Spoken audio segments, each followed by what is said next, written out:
Hey Canucks fans, hope you're well. Happy Remembrance Day Monday to all of you. I hope you've had a chance to either pray or reflect or meditate or ponder upon the men and women who fought a long time ago for the rights and the freedoms that we enjoy today here in Canada. So I hope you had a chance to do so, and I hope you're having a great day today. Thank you for the great feedback and for watching and coming to the live stream last night. We had a lot of fun, and I was able to recap my experience at the Meet the Team event yesterday, in particular the 45-minute Q&A fireside chat with head coach Rick Tocchet. Make sure you check that out, last night's live stream, if you haven't had a chance. And tonight, Canucks After Dark at 10, my own show at 11:15. Canucks, we're back at practice today. So they lost on Saturday night to Edmonton. They practiced yesterday, did the Meet the Team event, and they're full practice today. So I'm guessing tomorrow's going to be an optional game day skate as they prepare to host the Calgary Flames. And this is how the Canucks lined up at practice today. You had your top line of JT Miller with Pius Suter and Jonathan Lekkerimäki, which is very exciting. Second line of Pettersson, DeBrusk, and Garland. A third line, our favorite third line of Blueger and Heinen and Sherwood. And then our fourth line of Aatu between Dakota Joshua and Niels Höglander. No extra forwards right now at practice because Baines and Amon are back with Abbotsford. Boeser is hurt, and Sprong has been traded. That's the last time I'll talk about the Sprong trade because it happened now a few days ago.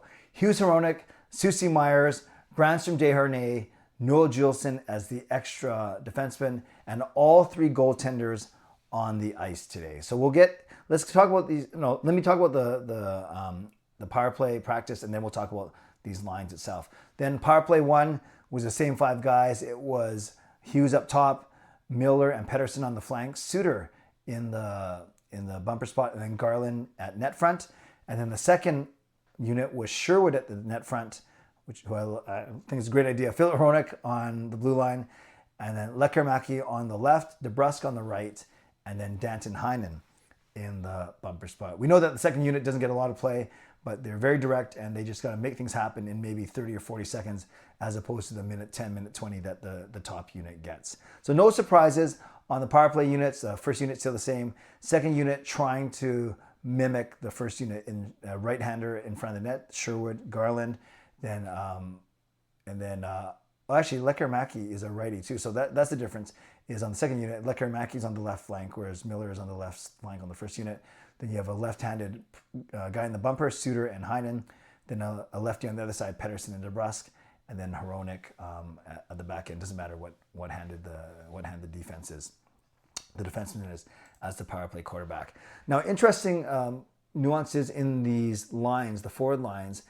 It sounds like Jonathan Lekkerimäki is going to play tomorrow, which is great. A chance for him. And thrown in the fire, getting to play with JT Miller and Pius Suter on our first line. And I know a lot of people are excited about Lekkerimäki's offensive ability. He's been ripping it up in Abbotsford already. A lot of concern about his defensive ability because I think he's a -8 or something in Abbotsford. And considering all the things that Rick Tocchet has said about Daniel Sprong not playing good defense and not being reliable enough to play in the top six, it'll be very interesting to see what happens with Jonathan Lekkerimäki. But I think for a game or two, we can just kind of not worry about his defense. Or I'd say not worry about it, but the focus is going to be on his offense.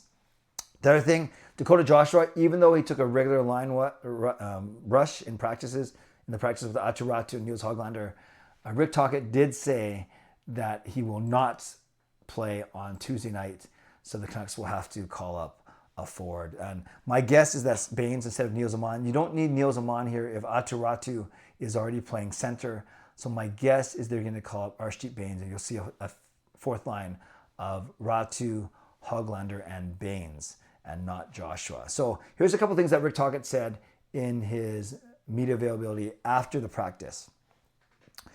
So the first thing is, yes, he does not expect Dakota Joshua to play tomorrow. I think he wants to see him 1 or 2 more days to make sure, like at full strength, without having any problems in the recovery.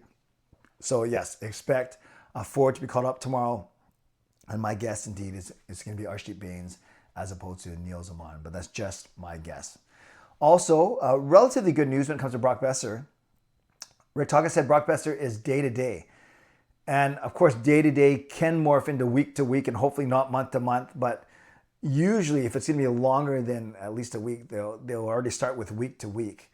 as opposed to day to day. So I take this as a complete positive. It looked really bad when Tanner Jeannot blindsided him, and Jeannot got that 3-game suspension because of it. But for Boeser to be labeled as day to day, granted this happened last Thursday, so it's already been 4 days now. No, obviously he didn't play on Saturday night, and no practices for Boeser. Wasn't at the Meet the Team event, which is probably smart, especially if it's concussion related or just a chance to rest, right? But the fact that it's day to day as opposed to week, or any talk of injured reserve just yet, that's a good sign for Canucks fans.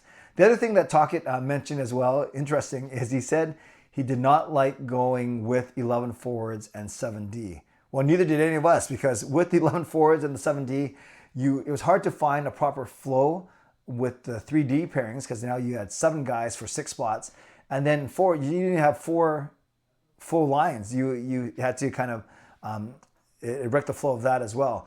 And even Rick Tocchet's, as much as I love the guy, and you guys know how much I love him and how much I admire him, and I really liked being in his Q&A yesterday. His explanation at the time, he said he went with 11 and 7 against Edmonton because of their power play and our penalty kill. But intuitively, help me out here, that still doesn't make sense to me, because was he suggesting that he was expecting some of our regular penalty killing defensemen to not be available, to take penalties, so you need more? Like you need Jules in there to help? Or maybe that's the case because Hronek took 2 or 3 penalties. Or was he suggesting that we're simply going to take a lot of penalties, so he didn't want to tire out all of our top penalty killing blue liners?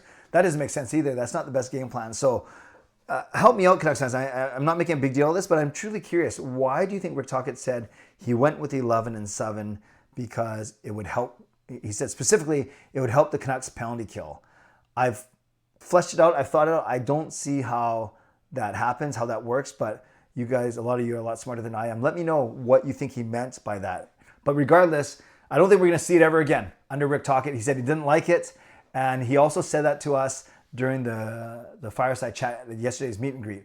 He didn't get into specifics, but he also said he didn't like it, and he doesn't see himself returning to that, which is just fine by me. So there's the update from practice, you guys, the lines, the deep pairings, and the 3 notable news items. Number 1, he doesn't like 11 and 7. Well, neither do we. We like 7-11 in the store, but we don't like 11 and 7. Number 2, Dakota Joshua will likely not play tomorrow, so that means forward being called up from Abbotsford. And number 3, Brock Boeser is day-to-day as opposed to week-to-week or month-to-month or IR, heading to the IR. So I think we can take that as a good thing. So don't forget, tonight, Canucks After Dark at 10, my own show right here at 11:15 p.m. Thanks to my sponsors, Van City Experts Real Estate, Coach Patrick Liu, Weight Loss Coach. Thank you to legendary Lucas Gates, legendary Andrew Chang, Hall of Fame members and franchise members. Thanks for your support. And thanks to all of you for watching, liking, and subscribing. On your way out, you can do those things. Subscribe, like the video, leave a donation, become a member, upgrade your membership. And yeah, put in the comments below. Are you happy? I'm sure you are, about Boeser's prognosis of day-to-day.